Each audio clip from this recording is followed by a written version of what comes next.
خیر جب وہاں پر عبادت ختم ہوئی، انہوں نے 4-5 ڈشز تیار کی ہوئی تھی کھانے کے لیے، اچھی ضیافت کی، انہوں نے کھانا کھلایا، بھائی بھی جو ساتھ تھے انہوں نے بھی کھانا کھایا۔ نکلتے ہوئے جب ہم وہاں سے نکل رہے تھے تو انہوں نے اپنی استطاعت کے مطابق کسی کو 1000، کسی کو 500، کسی کو 2000 جو ہدیہ وہ دے سکتے تھے انہوں نے وہ دیا۔ چونکہ وہ ساتھی بھی ہمارے ساتھ تھے تو انہوں نے سمجھا یہ بھی خادموں کی ٹیم میں ہیں تو ان کو بھی مل گیا۔ جیسے ہم گھر سے باہر نکلے، ساتھ والے گھر والے پہلے ہی منتظر تھے کہ سر آپ ہمارے گھر سے بھی چائے پی کے جائیں گے اور ہمارے گھر دعا کر کے جائیں۔ بارہ منع کرنے کے باوجود ہم ادھر گئے اور 2-3 اور گھروں میں اس طریقے سے ہمیں جانے کا اتفاق ہوا۔ جب وہاں سے نکلنے لگے تو میں نے بھائی سے کہا بات کرتے ہیں، تو علیحدہ بیٹھ کے بات کی تو بات انہوں نے سمجھا دی، جو میں نے ان کو بتانا تھا وہ بتا دی۔ تو اس کے بعد انہوں نے ایک جملہ کہا، سر جی پادریاں دیاں تو بڑیاں موجاں ہوندیاں نے۔ ابھی تک کہتے 4-5 گھروں میں وزٹ کرنے کے بعد آپ کے ساتھ مجھے 2000 روپے کے قریب مجھے پیسے مل گئے ہیں ہدیے کے طور پر، اور اچھا کھانے کو بھی مل گیا ہے، تو میں آپ کے ساتھ وزٹ کرنے کے لیے جایا کروں گا۔ اب مجھے ان کی تھوڑی سی نیت کا اندازہ ہلکا سا محسوس ہوا، تو میں نے کہا جی ٹھیک ہے کوئی مسئلہ نہیں، آپ آئیں ہمارے ساتھ، کوئی ایشو نہیں۔ تو 4-5-6-7 دن اسی طریقے سے وہ تقریباً ہمارے ساتھ چلتے رہے، اور ایک دن ایسا ہوا کہ گھر میں وزٹ کرنے کے لیے گئے تو وہاں ایک خاتون تھی جس میں تاثیریں تھیں، خدا نے فتح مندی بخشی، جب ہم نے خدا یسوع کے نام سے دعا کی، خدا نے کرم نوازی کی۔ تو اس کے بعد جب ہم وہاں سے نکلے تو اگلے دن ہم نے اپنے بندے کو بھیجا کہ جا کے بھائی کو بلا لو، ہم وزٹ پہ جا رہے ہیں۔ تو اس کی بیگم نے کہا کہ جناب گل سنو، تیری مہربانی، وہ جڑے وزٹ کرتے جاندے نا وہ آپ ہی بیمار بیٹھے ہیں، پہلے انہوں نے ذرا وزٹ کر لو۔ تو رات ساری ستے نہیں۔ خیر ہم سارے پہلے ان کی طرف رخ کیا، ان کے گھر گئے، اور جب پتہ کیا تو جناب اسی طرح گرمیوں کے دن تھے، اور وہ رضائی لے کر لحاف لے کر لیٹے ہوئے تھے، اور ہم نے ان کو نوک کیا، دروازہ اندر جا کر پوچھا، حال چال دریافت کیا، تو کہتے سر جی اے پادری تے پادریاں دے پیسے تانوں مبارک ہون، ہے جڑے پیسے مینوں ملے سن ہفتے ڈیڑھ وچ انہاں صرف 1000 لایا، باقی ہے تسی کول رکھو۔ وہ جڑی رات بی چیزاں کڈیاں سن نا وہ ساری رات مینوں تنگ کر دیاں نہیں۔ تو میں اس طرف لانا چاہتا ہوں۔ پہلی بات تو یہ کہ خدا علیم ہے، یہ خدا کے ایٹریبیوٹس، اس کی خوبیوں میں سے ایک ہے۔ یسوع مسیح کامل خدا اور کامل انسان ہے، اور وہ ہمارے دلوں اور گردوں سے واقف ہیں، وہ ہماری باتوں کو اس سے پیشتر کہ ہمارے ذہن میں وہ اس وقت سے بھی جانتے ہیں۔ تو یہاں ان آیات میں جو ہم نے پڑھا ہے، 3 ایسے افراد ملتے ہیں جو یسوع مسیح کی پیروی کرنا چاہتے ہیں، اور ان کی وجہ سے شاگرد بننے کی راہ میں جو 3 بڑی رکاوٹیں ہیں ہمارے لیے، ان کی نشاندہی یہاں پر ہوتی ہے۔ پہلے شخص کو پورا اعتماد تھا کہ جہاں کہیں یسوع جائے گا میں اس کے پیچھے چل سکتا ہوں۔ اس نے صبر نہیں کیا کہ مجھے بلایا جائے یا خدا مجھے کال کرے، بلکہ بے صبری سے اپنے آپ کو پیش کر دیا۔ وہ خود اعتماد، نامناسب طور پر گرم جوش تھا، اور قیمت کا خیال نہیں کر رہا تھا، اور اسے معلوم نہ تھا کہ میں کیا کہہ رہا ہوں۔ جب بھی میں اور آپ شاگردیت کے لیے اپنے آپ کو پیش کرتے ہیں تو ہمیں کاسٹ کو جو کاؤنٹ کرنا ہے کہ ہماری اس کے لیے کیا لاگت آئے گی، ہمیں کیا قربانی دینی پڑے گی۔ بظاہر یا پہلی نظر میں تو ایسا لگتا ہے کہ خدا یسوع مسیح اس آدمی کی پیشکش کے متعلق جو جواب دے رہے ہیں اس کے سوال سے ان کا کوئی تعلق نہیں ہے، لیکن جب آگے بڑھتے ہیں تو ہمیں نظر آتا ہے کہ یسوع مسیح نے پہلے سے یہ جان لیا، بھانپ لیا، اور اس کے اس جواب کا اس شخص کے سوال سے بڑا گہرا تعلق تھا۔ یسوع کا مطلب یہ تھا کہ کیا تو جانتا ہے کہ میرے پیچھے چلنے کا مطلب کیا ہے؟ اس کا مطلب ہے زندگی کے آرام و آسائش کو خیر بات کہنا۔ انہوں نے کہا میرے پاس تو کوئی گھر بھی نہیں جسے میں اپنا کہہ سکوں، یہ دنیا تو مجھے سر رکھنے کی بھی جگہ نہیں دیتی۔ جہاں تک فطری اور طبعی آرام اور تحفظ کا تعلق ہے تو مجھ سے زیادہ لومڑیوں اور پرندوں کو یہ استحقاق حاصل ہے۔ کیا تو میرے پیچھے چلنے کو تیار ہے؟ جبکہ اس کا مطلب ہے کہ ان چیزوں کو بھی ایک شاگرد کو، ایک ایماندار کو، ایک مسیحی کو ترک کرنا پڑے گا جن کو انسان اپنا پیدائشی حق سمجھتے ہیں۔ جب ہم پڑھتے ہیں کہ ابن آدم کے لیے سر دھرنے کی بھی جگہ نہیں تو ہمیں اس پر ترس بھی آتا ہے کہ ہمیں اس آدمی کے بارے میں اور کچھ نہیں بتایا گیا جس نے یہ سوال کیا کہ ہم صرف یہی قیاس کر سکتے ہیں کہ وہ یسوع مسیح کے پیچھے چلنے کی خاطر دنیا کے آرام اور آسائش کو چھوڑنے پر آمادہ نہ ہوا۔ دوسری بات، جس نے سب کچھ بنایا ہے، جس نے پوری کائنات کو خلق کیا ہے، اس نے اپنے لیے ایک گھر تک نہ بنایا جس میں وہ رہ سکتا یا اپنا سر چھپا سکتا، لیکن یہاں اس دور میں اور آپ مسیحی ہوتے ہوئے ہمارے پاس یہ واضح تعلیم اور عقائد ہیں کہ یہ دنیا ایک مسافر خانہ ہے، ہمیں یہاں سے گزر کر ابدیت میں ہمیشہ وقت گزارنا ہے، خدا کی قربت میں رہنا ہے، لیکن پھر بھی ہم اپنے تمام تر وسائل، محنت، افرادی قوت جو ہے وہ اس دنیا میں اپنی جائیداد، اپنے بینک بیلنس اور اپنے آرام اور آسائش کی خاطر استعمال میں لاتے ہیں۔ لیکن یہاں پر واضح طور پر اس بات کی بھی ہمیں تعلیم ملتی ہے کہ اس دنیا سے بہتر ہم آسمانی شہر یا اس جگہ پر جہاں پر ہمیں ابدیت میں، ایٹرنٹی میں ٹائم گزارنا ہے، وہاں پر اپنے لیے کچھ مال جمع کریں تاکہ ہم اس در اپنا دھیان اور دل لگا سکیں۔ اس نے ہماری خاطر اپنا اعلیٰ ترین مرتبہ چھوڑ دیا اور وہ اپنی رضامندی سے مجسم ہوا، جسے یونانی میں کینوسس کہتے ہیں۔ اس نے اپنے آپ کو والنٹیرلی پیش کیا تاکہ ہمارے لیے اپنی محبت کی گواہی دے، اور ہمیں اس مادی دنیا سے اجتناب کرنا بھی اس نے اس طریقے سے سکھایا تاکہ ہمارا دھیان دنوی اشیاء کی طرف سے یا مادیت پرستی کی طرف سے ہٹ کر روحانیت کی طرف چلا جائے۔ ہم آج بھی ان چیزوں کا خیال نہیں کرتے۔ یاد رکھیے گا، جب ہم خداوند کی طرف جانا چاہتے ہیں، چاہے ایماندار ہونے کی حیثیت سے، چاہے شاگردیت اور خادم ہونے کی حیثیت سے، تو ہمیں 3 چیزوں کو ملحوظ خاطر رکھنا ہے، اور اس کو انگریزی میں یوں بیان کرتا ہوں، فیٹ، FAT، اسے ملا کے جوڑا جائے تو یہ فیٹ بنے گا۔ فیٹ سے جو پہلا F ہے اس سے مراد ہے فیتھفل۔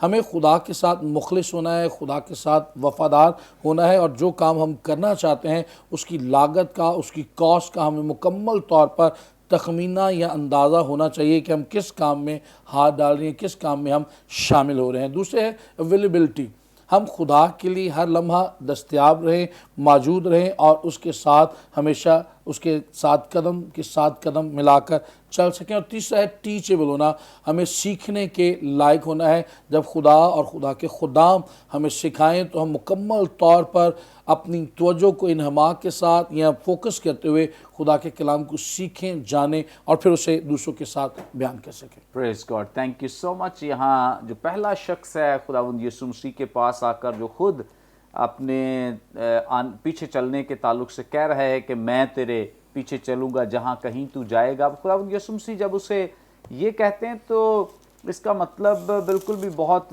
لوگ سمجھتے ہیں کہ شاید اس میں کوئی مبالغہ آرائی ہے۔ کوئی مبالغہ آرائی نہیں ہے۔ خداوند یسوع مسیح کی پیدائش سے لے کر اس کے جان دینے تک آپ دیکھ لیں، خداوند یسوع مسیح جب پیدا ہوئے تب بھی ان کے لیے کلام بیان کرتا ہے کہ سرائے میں جگہ نہ تھی۔ جس دن وہ انہوں نے اپنی جان دی ہے اور ان کے دفنانے کا وقت ہے تو اس وقت بھی لکھا ہے کہ ان کے نام کی کوئی قبر موجود نہیں تھی، بلکہ انہیں یوسف ارمیتیا کی قبر میں دفن کیا گیا۔ سو یہ بات بالکل حقیقت پر مبنی ہے جو یسوع مسیح کہہ رہے ہیں کہ ابن آدم کے لیے سر دھرنے کی بھی جگہ نہیں۔ تو اس میں کوئی مذائقہ نہیں، کوئی مبالغہ آرائی نہیں ہے۔ سو یسوع مسیح واضح کر دینا چاہتے ہیں اس شخص پر کہ جس لالچ کی وجہ سے تو میرے پیچھے آنا چاہتا ہے، دراصل میرے پاس وہ دنیا کی آسائشیں نہیں ہیں۔ آج کل بھی بہت سارے لوگ یسوع مسیح کو ایسے ہی پیش کر رہے ہیں بنا کر کہ یسوع مسیح کے پاس گاڑیاں ہیں، یسوع مسیح کے پاس ویزے ہیں، یسوع مسیح کے پاس بنگلے ہیں، یسوع مسیح کے پاس یہ ہے وہ ہے۔ سو یسوع مسیح کہتے ہیں کہ میرے پاس نہیں ہے، اور بہت سارے خدام آج یہ تعلیم دے رہے ہیں کہ ہاں جی یسوع مسیح کے پاس یہ سب کچھ ہے، جبکہ ایسا نہیں ہے۔ ہاں خداوند کسی وقت میں ایسا کر سکتا ہے، لیکن خداوند یسوع مسیح کے پاس لانے کے لیے جو سورس ہے وہ یہ نہیں ہے کہ ہم کسی کو اس بات پہ کنونس کریں کہ آپ یسوع کے پاس آئیں گے، آپ کا ویزا بھی لگ جائے گا، آپ باہر بھی چلے جائیں گے، آپ کا یہ کام ہو جائے گا، وہ کام ہو جائے گا۔ خداوند یسوع مسیح کی بالکل بھی ایسی تعلیم نہیں ہے، اور یہی انہوں نے اس شخص کو جو لالچ کے تحت آنا چاہتا ہے، ہر وہ شخص جو کسی بھی لالچ کے تحت یسوع کے پاس آنا چاہتا ہے، یسوع مسیح کی تعلیم بہت واضح ہے کہ میرے پاس دنیوی آسائشیں نہیں ہیں، نہ وہ دینا چاہتے ہیں، نہ ان کا مقصد ہے کہ یہ کوئی لے کر یسوع کو قبول کرے، ہرگز نہیں۔ اگر یسوع مسیح کو قبول کرنا ہے تو ایک بات پر کہ ہمیں خود انکاری کرنی ہے اور ہمیں صلیب اٹھانے کے لیے تیار ہونا ہے۔ یہ ہے یسوع مسیح کے پیچھے آنے کا کرائٹیریا ہے، اور یسوع مسیح کو قبول کرنے کا کرائٹیریا کہ ہم نے پہلے اپنی ان آسائشوں کو، لالچ کو اور اس ذہن کو جس کے ساتھ ہم سمجھتے ہیں کہ یسوع کے پاس آ کر یہ ملے گا، ان تمام چیزوں کو ترک کرنا ہے، پھر ہمیں یسوع مسیح کو قبول کرنا ہے۔ آگے بڑھیں گے، ریورنڈ وسیم اللہ کھوکھر صاحب سے جانیں گے۔ سر آپ ہماری رہنمائی فرمائیں، پہلا شخص خود اپنے آپ کو پیش کرتا ہے، دوسرا شخص جس کو یسوع مسیح بذات خود کال کرتے ہیں, بلاتے ہیں کہ تو میرے پیچھے چل. اب یہ شخص جو ہے آمادگی کا اظہار تو کرتا ہے, وہ اس بات کے لیے آمادہ تو ہے کہ وہ چلے گا, پیچھے جانے کے لیے تیار ہے, لیکن مشروط, اس کی جو رضامندی ہے وہ بڑی مشروط ہمیں دکھائی دیتی ہے. اور اس کے بعد خداوند یسوع مسیح کا جو رد عمل ہے یہاں پہ بیان کرتے ہیں کہ اس نے کہا کہ مردوں کو اپنے مردے دفن کرنے جا. وہ مشروط ایک رضامندی کا اظہار کرتا ہے کہ ہاں میں پیچھے تو چلنا چاہتا ہوں, لیکن پہلے مجھے اجازت دے کہ میں جا کر اپنے باپ کو دفن کروں. پہلے مطلب اس کا کوئی ضروری کام ہے وہ کرنا چاہتا ہے, اور اس کے بعد وہ یسوع کی پیروی بھی کرنا چاہتا ہے. آج بھی کئی اس کیٹیگری کے لوگ ہیں. اس کے بعد یسوع مسیح کا رد عمل, ان دونوں چیزوں پہ آپ پلیز روشنی ڈال دیں. بھائی صاحب تھینک یو ویری مچ.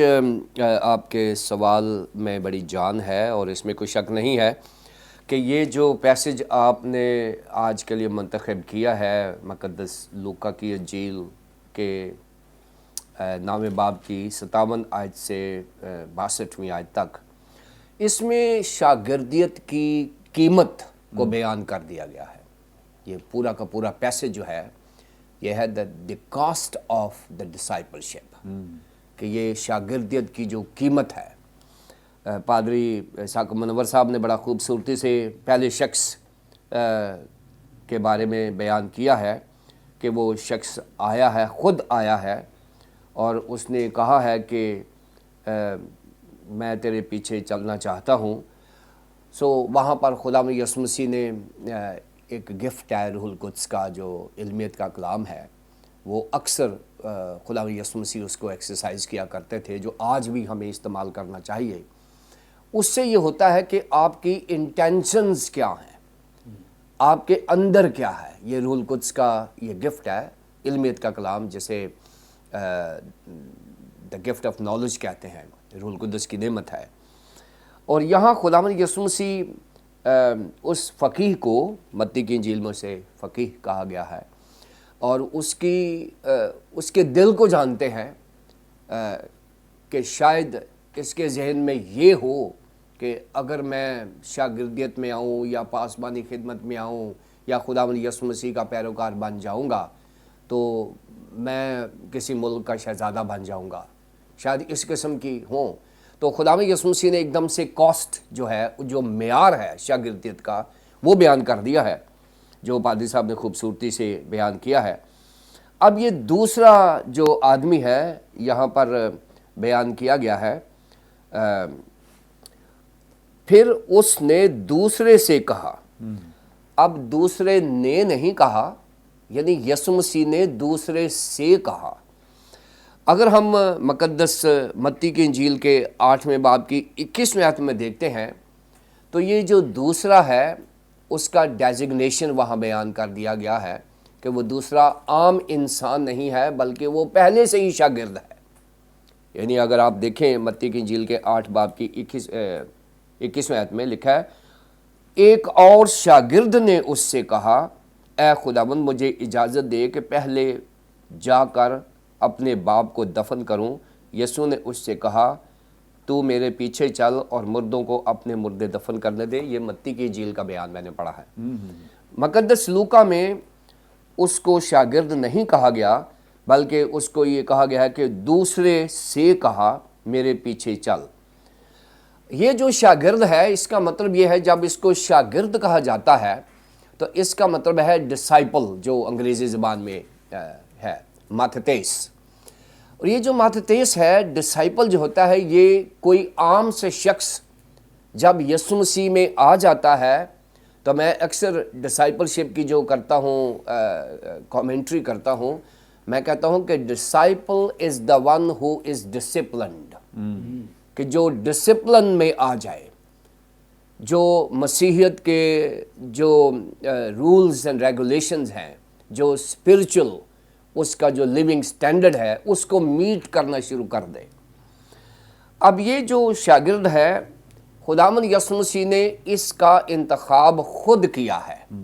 شاگرد نے یہ نہیں کہا. اس کا مطلب یہ ہے کہ شاگرد جو ہے وہ خداوند یسوع مسیح کے اس معیار کو پورا کر رہا ہے جو پہلا نہیں کر رہا. پہلا جو ہے وہ شاید اس کی انٹینشنز یہ ہوں گی کہ مجھے کچھ مل جائے گا، یا شاید مجھے کو گھر رہنے کے لیے مل جائے گا، یا گاڑی مل جائے گی، یا تنخواہ مل جائے گی، شاید ایسی چیزیں ہوں۔ اور ویسے بھی جو فقیہ ہے اس کی اگر بیک گراؤنڈ میں جائیں تو شاید وہ سٹیٹس کے لیے یا روپے پیسے کے لیے یا جو بھی ہے، یہ شاگرد ہے، اس کا انٹروڈکشن بطور شاگرد کروایا گیا ہے کہ دوسرے شاگرد سے کہا میرے پیچھے چل۔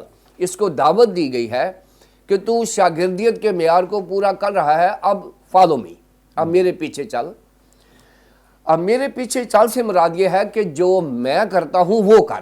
میرے پیچھے چل سے یہ مراد نہیں ہے کہ میں آگے آگے چلتا ہوں تو میرے پیچھے پیچھے چلنا، نہیں، میرے پیچھے چل سے مراد یہ ہے کہ فالو می، اور فالو می سے مراد یہ ہے کہ جیسے میں زندگی بسر کرتا ہوں ویسے تو زندگی بسر کرنا، جیسے میرا رہن سہن ہے ویسے ہی تیرا کرسچن رہن سہن ہو، اور جیسے میں بشارت کا کام کرتا ہوں ویسے ہی تیری بشارت ہو، جیسے میں اپنی جان کلیسیا کے لیے قربان کرتا ہوں ویسے ہی تو بھی اس کی قیمت ادا کرنا۔ سو یہ ایک بہت بڑی بلاہٹ ہے، کال ہے، اور یہ کسی بھی شاگرد کے لیے ہے۔ اگر آج کہیں گے کہ جی میں پادری بن جاؤں گا اینڈ میں وہ بیڈ آف روزز میں چلا جاؤں گا، یہ ایک خام خیالی اور خوش فہمی ہے کہ اگر آپ سوچیں کہ میں پاسبان بن جاؤں گا تو پتہ نہیں کیا ہو جائے گا۔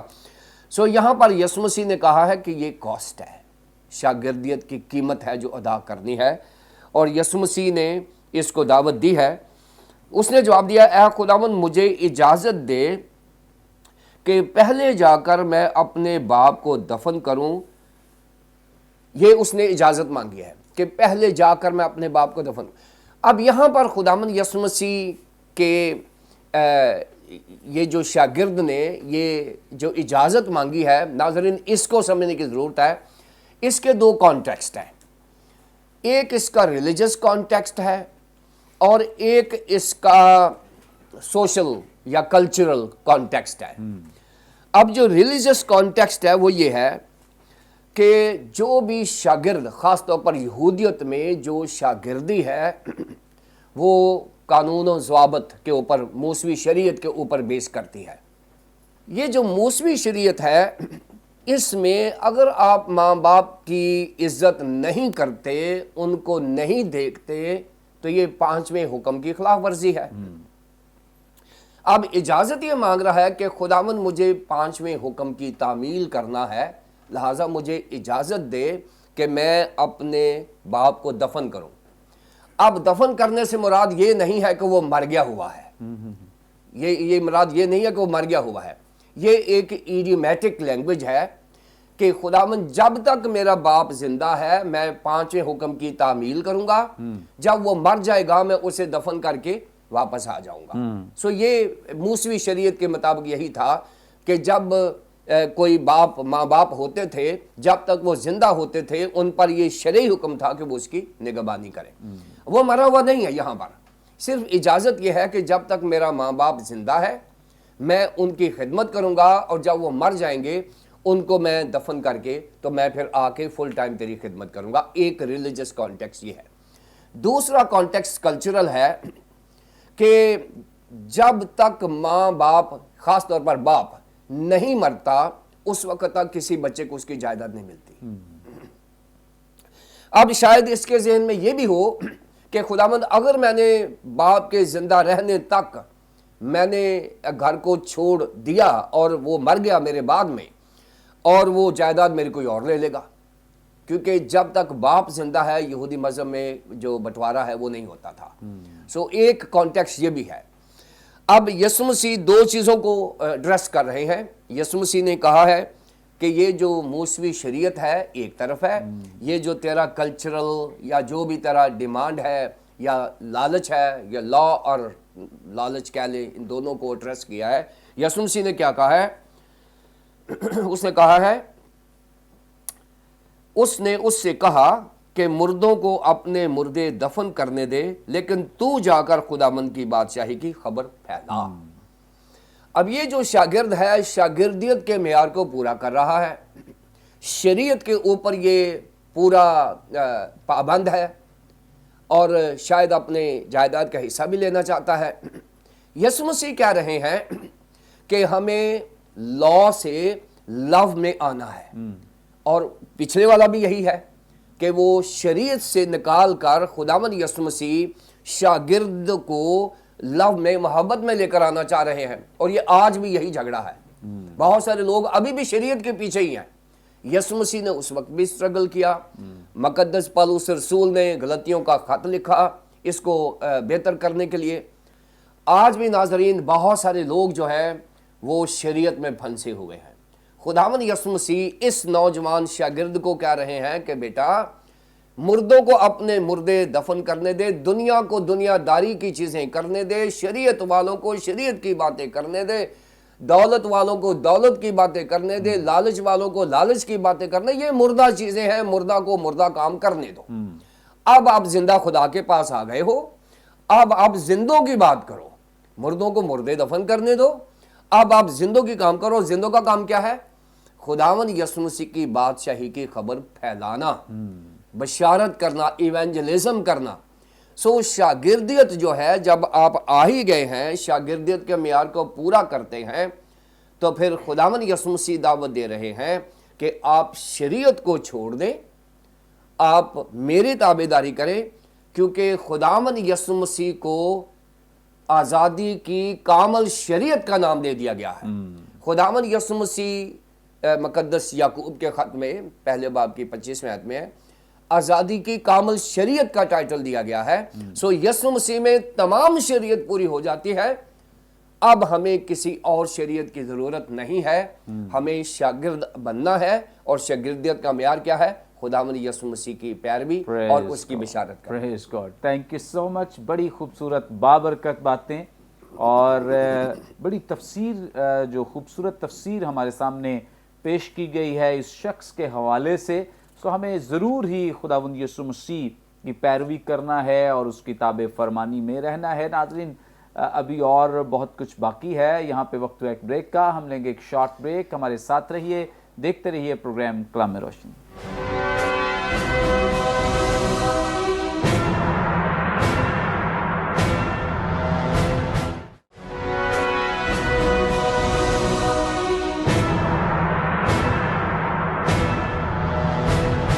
ویلکم بیک ناظرین، آپ دیکھ رہے ہیں پروگرام کلام روشنی۔ بریک پر جانے سے پہلے بڑی خوبصورت بابرکت باتیں جو خدا ان کے خدام ہمارے ساتھ شیئر کر رہے تھے۔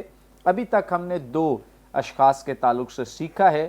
ابھی ہم نے جانا ہے کہ جو پہلا شخص ہے، چونکہ یسوع مسیح نے اسے خود کال کیا، دوسرا آلریڈی یسوع مسیح کا شاگرد ہے، تھرڈ ون یہاں پہ جو دکھائی دیتا ہے، تیسرا ایک اور شخص ہے جس کا ذکر یہاں پہ بیان کیا گیا ہے۔ یسوع مسیح سے کال کرتے ہیں، لکھا ہے ایک اور نے بھی کہا، اے خداوند میں تیرے پیچھے چلوں گا۔ یہ شخص خود اپنی رضامندی کا اظہار کرتا ہے، لیکن کچھ اپنے انٹرسٹ ہیں جن کے تعلق سے ابھی وہ آزاد نہیں ہے۔ پاسٹر ثاقب منور صاحب ہماری رہنمائی کریں گے اس پہلے شخص کی رضامندی اور اس کے انٹرسٹ تک۔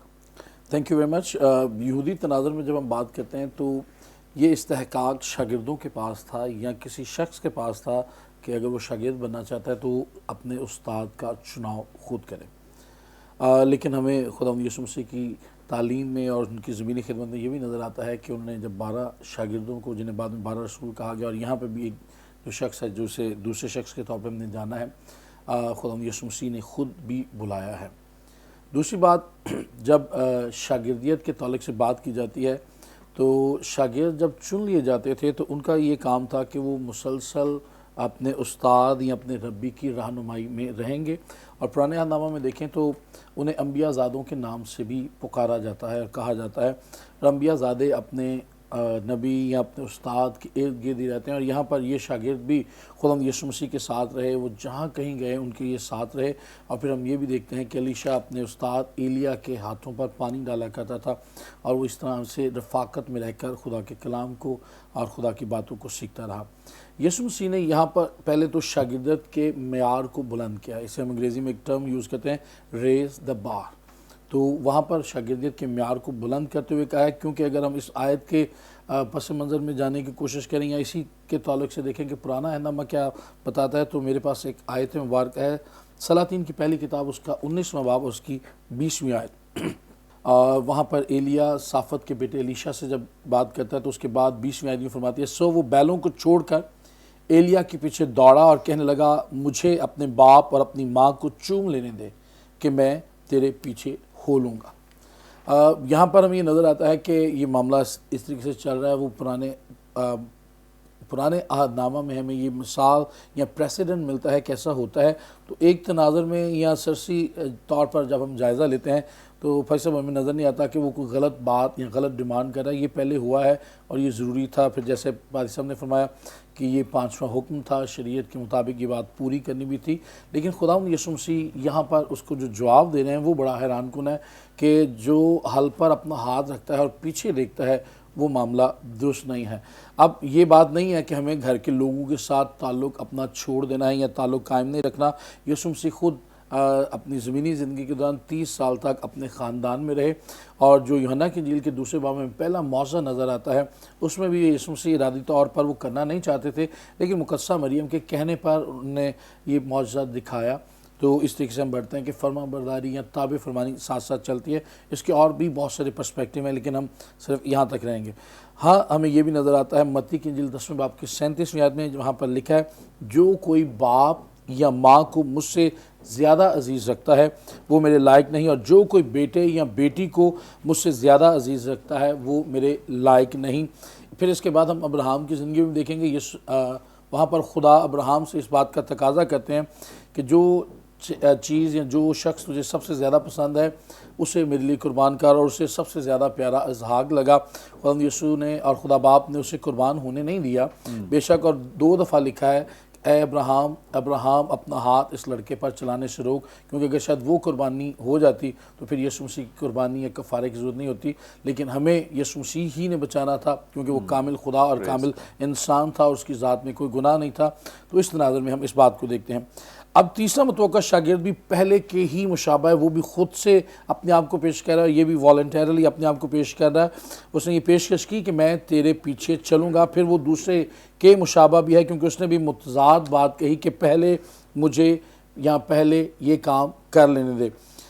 دونوں باتوں کو دیکھتے ہیں تو یہاں پر یہ چاہتا ہے کہ اپنے خاندان کو خداحافظ کرنا چاہتا ہے، وہ اپنے مردوں کو دفن کرنا چاہتا ہے، اور اسی تناظر ایک بات ولیم بارکلے اپنی ایک تفسیر میں لوکا کی انجیل کی تفسیر میں لکھتے ہیں کہ ایک عربی شخص تھا، اسے آکسفورڈ یونیورسٹی سے ایک بڑی اسکالرشپ ملی۔ اس نے کہا کہ آپ آئیں اور ہم آپ کو فل اسکالرشپ دیں گے اور آپ ہمارے پاس آ کر تعلیم حاصل کریں۔ تو اس نے اس بات کو کچھ اس طریقے سے پیش کیا، اس نے کہا جی پہلے میرا والد جب تک حیات ہے میں اس کو اویل نہیں کر سکتا، ہاں جب ان کا انتقال ہو جائے گا تو پھر میں اس کو اویل کروں گا۔ اور جب اس کے باپ کی عمر کا اندازہ لگایا گیا، پوچھا گیا تو پتہ چلا وہ بھی تقریباً 40 سال کا ہے۔ تو یہ اسی تناظر میں اس بات کو، تو یہ دونوں ملتے جلتے باتیں ہیں۔ ایک طرف سے یہ درخواست معقول اور جائز تھی جس طرح میں نے پہلے فرمایا، لیکن اگر زندگی کی عام خوش اخلاقی اور آداب کو فوری اور مکمل فرما برداری پر ترجیح دی جائے تو وہ بھی غلط ہے۔ یسوع نے اسے کہا شاگردیت کے حل پر ہاتھ رکھ کر تجھے پیچھے نہیں دیکھنا چاہیے، اگر کوئی ایسا کرتا ہے تو وہ خدا کی بادشاہی کے لائق نہیں۔ مسیح کے شاگرد نیم دلانہ خواب بین جذباتیت سے نہیں بنتے۔ ہم نیم دلی سے خدا کا کام نہیں کر سکتے، ہم خواب میں یعنی بیٹھے ہیں اور خواب دیکھ رہے ہیں ہم یہ کام کر دیں گے، ہم وہ کام کر دیں گے، یا جذبات میں آ کر نہیں کر سکتے۔ یہ کام ہمیں خداوند کے معیار کے میٹ کرنے سے ہی ہم یہ کام کر سکتے ہیں، یا خداوند کے روح القدس کی قدرت سے اور اس کے کلام کو جاننے سے کر سکتے ہیں۔ اگرچہ خاندانوں یا دوستوں کا خیال رکھنا ہمارے لیے ایک اچھی ترجیح ہے اور ہمیں اس کو اپنانا ہے، لیکن اس کے ساتھ ساتھ ہمیں اس بات کو بھی دیکھنا ہے کہ ہمارے لیے سب سے پہلی پریورٹی یا پہلی ترجیح یہ ہے کہ ہمیں مسیح کی پیروی کرنی ہے اور کوئی رشتہ کوئی چیز ہمیں اس کام سے نہ روکے۔ میں سادگی کے ساتھ ایک اور بات اس کے ساتھ ایڈ کرنا چاہوں گا۔ بت پرستی کی سادہ ترین تشریح یہ ہے، ہر وہ شے یا ہر وہ رشتہ جسے ہم خدا سے زیادہ ترجیح دیں، خدا سے زیادہ وقت دیں، وہ بت پرستی کے زمرے میں آتا ہے۔ میں اسے تھوڑا سا فرق اینگل کے ساتھ پیش کرنا چاہوں گا۔ آج ہمارے پاس سب سے بڑا جو بت ہے شاید وہ ہمارا موبائل ہے، شاید وہ ہمارا کمپیوٹر، انٹرنیٹ، ٹک ٹاک اور جو اس طرح کی چیزیں وہ ہیں۔ ہم خدا اور خدا کے کلام سے کہیں زیادہ موقع ان چیزوں کو دیتے ہیں، ان چیزوں پر لگاتے ہیں، اور جو خدا میں وہ بھی خدا کے حضور جھک جانے کی بجائے کہیں زیادہ وقت اپنا کمپیوٹر پر، گوروں کالوں ان کو ڈھونڈنے، یورو پاؤنڈ یا وسائل کو جاری کرنے یا حاصل کرنے کی تگ و دو میں رہتے ہیں، تو ان کے لیے بھی بڑا واضح جواب ہے کہ حل پر ہاتھ رکھ کر ہمیں پیچھے نہیں دیکھنا۔ جس نے ہمیں ویژن دیا ہے، جس نے ہمیں بلاوا دیا ہے، وہ ہمارے لیے وسائل بھی جاری کرے گا۔ اور میں اکثر یہ بات کہتا ہوں، اگر ہمارا دعائیہ مذبح مضبوط ہے اور ہمارا ایمان، ہمارا توکل خدا کی پاک ذات پر ہے، تو جتنا زیادہ وقت ہم کمپیوٹر پر، رپورٹوں پر، گوروں کالوں، فیس بک پر استعمال کرتے ہیں، اس کا صرف اگر 1/4 بھی روح اور سچائی اور پورے توکل کے ساتھ ہم خدا کو دیں گے، تو شاید ہمیں شاید نہیں بلکہ یقینی طور پر ہمیں کسی کے آگے ہاتھ پھیلانے کی ضرورت نہیں پڑے گی۔ اس لیے ہمیں اپنے سارے معاملات، رشتے، ناطے خدا کے سپرد کرنے ہیں، اس بات کو ذہن میں رکھتے ہوئے کہ خدا ہی ہمارا پروردگار ہے، وہ ہمارا رازق ہے، وہ ہمارا پالنے والا ہے اور وہی ہمارا محافظ ہے۔ اس کے علاوہ اپنے طور پر شاید نہ میں اپنے گھرانے کا بندوبست کر سکتا ہوں، نہ آپ کر سکتے ہیں۔ وہی ہے جو ہمیں پرویژن دیتا ہے، جو ہماری پروردگاری کرتا ہے، ہمیں سنبھالتا ہے۔ اس لیے جب خدا بلائے یا جب ہم خدا کے لیے آگے بڑھنا چاہیں تو پھر مکمل طور پر ٹوٹل رسپانسبلٹی کے ساتھ ہمیں اس کام کو کرنا ہے۔ ایک اور بات اس کے تناظر میں کرنا چاہتا ہوں کہ جب کسی کو چنا جائے یا کوئی شخص اپنے آپ کو خداوند یسوع مسیح کی خدمت کے لیے پیش کرے، تو اس بات سے خادم ہوتے ہوئے یا ایماندار ہوتے ہوئے یہ ذہن میں رکھنا ہے کہ ہم اس کا چناؤ اس طرح سے نہ کریں، وہ چاہے وہ چرچ کا ممبر ہے، چاہے ہم شاگرد سازی کے لیے شاگردیت کی فیز میں سے گزار رہے ہیں، کہ ہم اس سے کوئی کام لیں یا ہم اسے یوز کریں، بلکہ ایک استاد ہمیشہ اپنی زندگی، اپنی لائف جو ہے وہ اپنے شاگرد میں انویسٹ کرتا ہے۔ تو جب اس نے اپنی لائف اس میں انویسٹ کرنی ہے تو اس کا بھی سٹینڈرڈ ہے، اس کا جو معیار ہے اس کو میٹ کرنے کے لیے اس کے معیار کو فالو کرنا بھی بڑا ضروری ہے۔ اور اگر کسی پر آپ نے ہاتھ رکھے ہیں شاگرد بنانے کے لیے، اگر آپ نے کسی کو اپنی شاگردیت میں لیا ہے، تو یاد رکھیے گا اس کی ٹوٹل رسپانسبلٹی بھی استاد ہوتے ہوئے، پاسبان ہوتے ہوئے وہ ہم پر ہے۔ اس لیے ہمیں اس کی پوری رہنمائی اور پوری اس کی تربیت بھی خدا کے کلام کے مطابق کرنی ہے۔ تھینک یو سو مچ ناظرین، یقیناً آپ نے اس حصے سے بڑی برکت پائی ہے، اور اس شخص کے تعلق سے جو کہ خداوند یسوع مسیح کے پیچھے تو آنا چاہتا ہے لیکن ابھی تک اس کا دھیان جو ہے وہ چیزوں پر ہے، لوگوں پر ہے، ڈیپینڈنٹ جو ہے وہ ابھی تک وہ خدا پہ نہیں ہے۔ سو اچھا ہے کہ شاگردیت اس بات کی توقع کرتی ہے کہ ہم اگر خداوند یسوع مسیح کی پیروی کرنا چاہتے ہیں تو ہمیں خدا پہ ڈیپینڈ کرنا ہے اور ہمارا انحصار مکمل طور پر خدا پر ہونا چاہیے۔ آگے بڑھیں گے اور ریورنڈ وسیم اللہ کھوکھر صاحب سے جانیں گے، سر یہاں پہ جو 62ویں آیت ہے، یہاں پہ لکھا ہے یسوع نے اس سے کہا جو کوئی اپنا ہاتھ حل پر رکھ کر پیچھے دیکھتا ہے وہ خدا کی بادشاہی کے لائق نہیں۔ اس کا کیا مطلب ہے؟ اس کا مطلب بھائی صاحب یہ ہے کہ the disqualification of the disciple، کہ شاگردیت کا جو نان ببلیکل معیار ہے وہ یہاں بیان کر دیا گیا ہے۔ یہ جو 62ویں آیت ہے یہ لکھی گئی ہے 61ویں آیت کی تشریح میں، اس کی وجہ سے لکھی گئی ہے۔ اور یہ جیسے پادری صاحب نے حوالہ دیا پہلا سلاطین اس کے 19 باب کی، انہوں نے 20 آیت کا حوالہ دیا، میں 21 آیت کا حوالہ دوں گا۔ یہ شاید اس وقت بھی تھا اور آج بھی ہے کہ جب انسان کسی منسٹری کے لیے جاتا ہے یا کسی جاب کے لیے جاتا ہے تو وہ ایک فیئرویل پارٹی کرتا ہے۔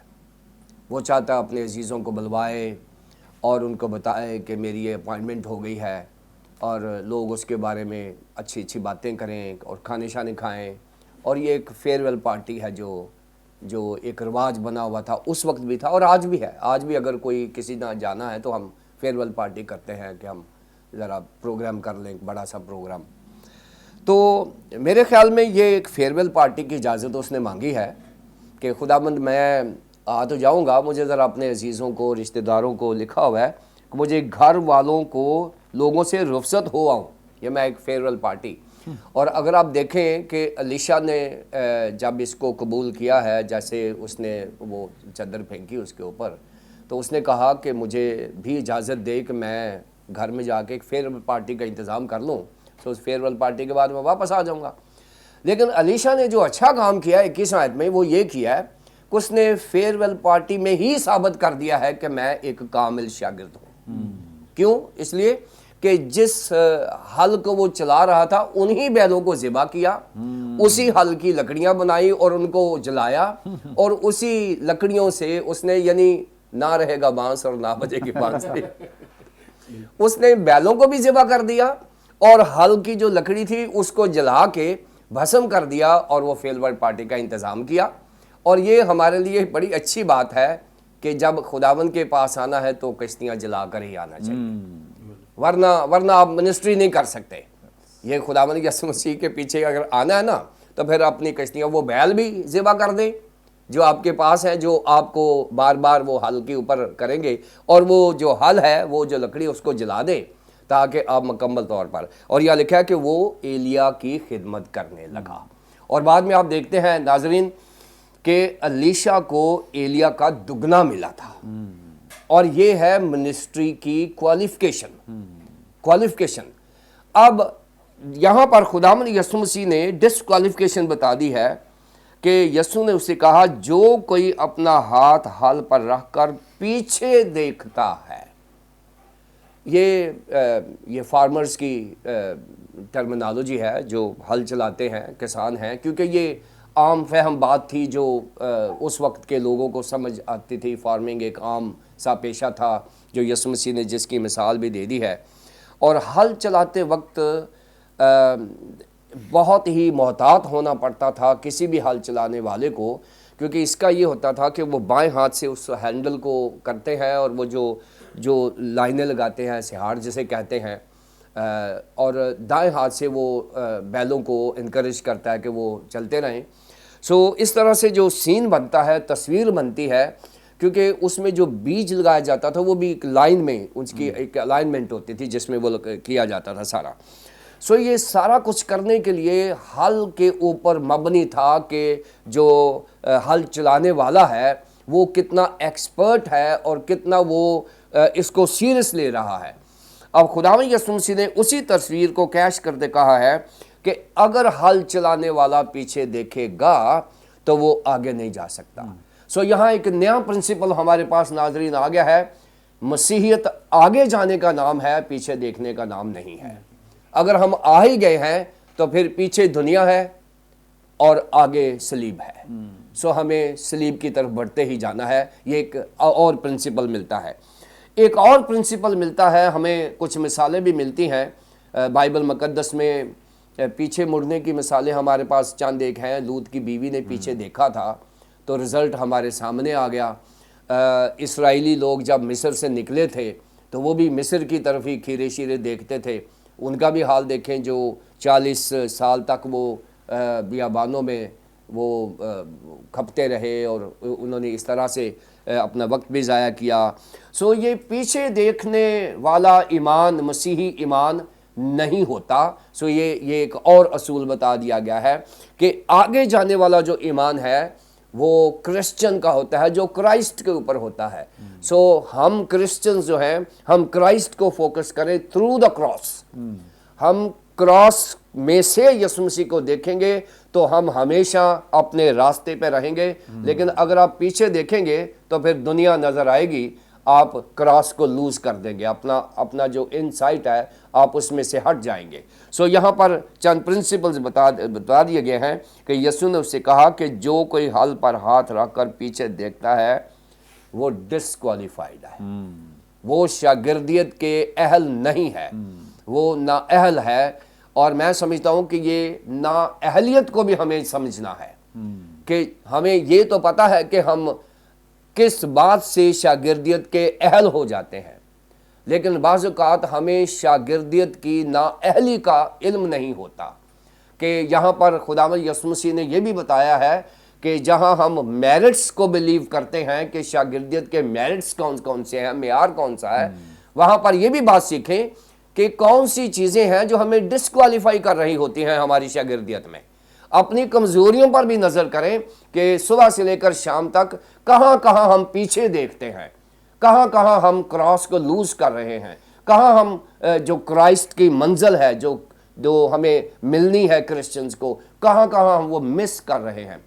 پلیز کوالیفیکیشن کو بھی دیکھیں اور یسوع مسیح کہہ رہے ہیں کہ ڈسکوالیفیکیشنز کو بھی دیکھیں. ہم ہمیشہ کوالیفیکیشنز کی بات کرتے بھی ہیں اور کراتے بھی ہیں، لیکن جو ڈسکوالیفیکیشن ہے شاگردیت کی، ہم اس کو نہیں دیکھتے. اپنی کمزوریوں پر بھی نظر رکھیں تاکہ ہر روز ہم یہ دیکھیں کہ میں نے کہاں پر پیچھے کہاں میں نے اپنی ذات پر ٹرسٹ کیا ہے، کہاں میں نے اپنے والدین پر ٹرسٹ کیا ہے، کہاں میں نے مال و دولت پر ٹرسٹ کیا ہے، کہاں میں نے اپنے عزیز و اقارب پر ٹرسٹ کیا ہے، کہاں میں نے ایسی چیزوں پر، اپنے زور و بازو پر، کہاں میں نے انسان پر ٹرسٹ کیا ہے. صرف اور صرف کرائسٹ ہی میری طاقت ہے اور کراس میری نجات ہے. سو لہٰذا ہمیں آگے ہی بڑھنا ہے، پیچھے نہیں دیکھنا. تھینک یو سو مچ. ناظرین یقیناً آپ نے بڑی برکت پائی ہے آج کے پروگرام کے وسیلے سے. Thank you so much pastor صاحب. My honour sir. Thank you so thank you much. Sir. ابھی بھی آپ کا کوئی ناظرین سوال ہو، اسکرین پہ دیے گئے نمبرز ڈائل کریں، اپنا سوال ہم تک پہنچا سکتے ہیں. اس کے علاوہ آپ کے پاس کوئی گواہی ہو، ٹیسٹیمنی ہو، ہمارے ساتھ شیئر کر سکتے ہیں. کوئی دعا یا درخواست ہو دے سکتے ہیں. ہمارے تمام پروگرامز آپ یوٹیوب پہ واچ کر سکتے ہیں. واچ کرنے کے لیے برکت ٹی وی آفیشیل کے نام سے ہمارا چینل ہے، ضرور اسے سبسکرائب کریں، دوسروں کے ساتھ شیئر کریں تاکہ زیادہ سے زیادہ لوگ خدا کے کلام کی سچائیوں کو جان سکیں، سیکھ سکیں. آئندہ ایک نئے پروگرام کے ساتھ دوبارہ آپ کی خدمت میں حاضر ہوں گے. تب تک کے لیے اجازت دیجیے. دیکھتے رہیے برکت T V. God bless you all.